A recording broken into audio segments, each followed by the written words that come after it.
Јас извршував функција во кабинетот на министерот за внатрешни работи во рамките на 5 министри.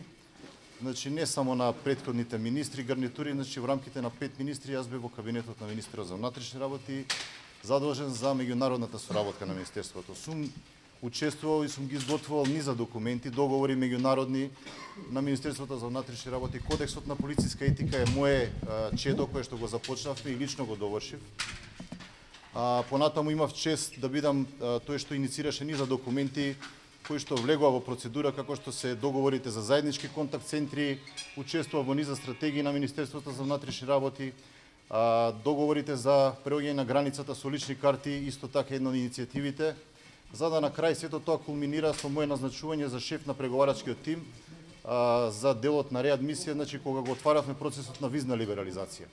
Сакам да го истакнам и тогаш што го истакнав и сега, дека тој договор во споредба со сите земји, за тој касневме, беше најдобар договор и не подклекнавме на уцените кои што беа дадени тогаш од страна на Европската унија. Свесни се луѓето во МВР, до петок се преговараше договорот, најпоследни го подпишавме, не подклекнав на ниедна уцена која што беше тогаш дадена. Србија и другите земји подклекнаа, прифатија потешки услови од нас, полесни услови. Ние останавме на ставот и ја бев спремен да поднесам и оставка. Тоа го знаат сите. Значи, толку да ви кажам за мојот карактер. Сега, по моето враќање, значи, добив стипендија од холандската влада и успешно завршив, магистрирав на правниот факултет во Холандија, меѓународно право.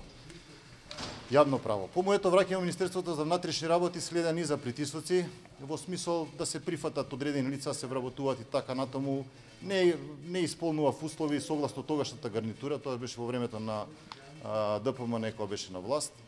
И од документите што ќе видат презентирани, ќе видите дека сум сменет, формирана дисциплинска комисија на чие чело бил лицето Киро Тодоровски, што е осомничен во процесот за лажирање на избори, кој што моментално, значи, е префален во Агенција за разузнавање.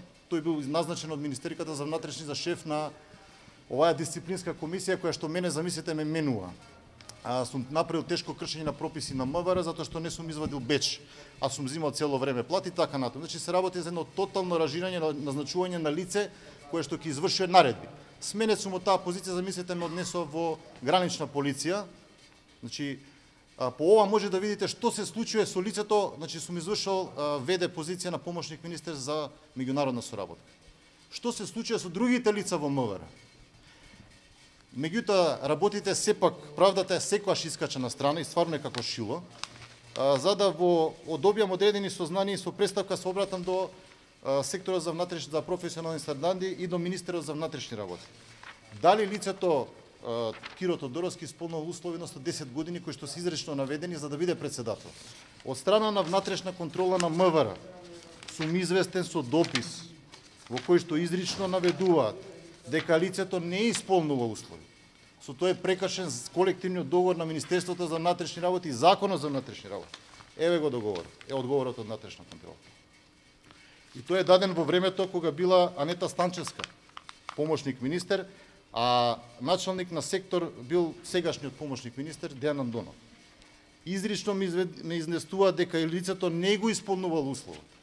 Значи формирана е незаконска дисциплинска комисија од Министерството за внатрешни, самото министерство го скршило Законот за внатрешни работи и колективниот договор.